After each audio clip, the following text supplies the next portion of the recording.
বন্ধুরা, অনুরাগের ছোঁয়ায় এবার শুরু হতে চলেছে চূড়ান্ত ষড়যন্ত্রের খেলা।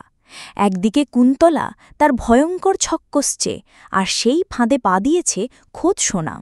তাদের লক্ষ্য একটাই, দীপাকে সম্পূর্ণ অন্ধকারে রেখে সূর্যকে চিরদিনের জন্য সবার কাছ থেকে কেড়ে নেওয়া। কিন্তু অন্যদিকে সেনগুপ্ত বাড়িতে তখন বইছে খুশির হাওয়া।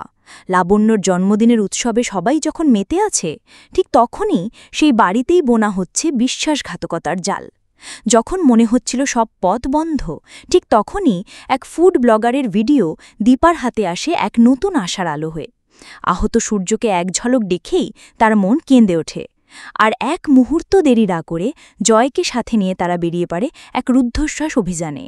কিন্তু কুন্তলার চাল ছিল আরও গভীর। সে ফোন করে উর্মিকে ব্ল্যাকমেল করে তার গোপন সত্যি ফাঁস করার হুমকি দিয়ে নিজের পথকে নিষ্কণ্টক করে নেয়। এরপরে শুরু হয় আসল নাটক।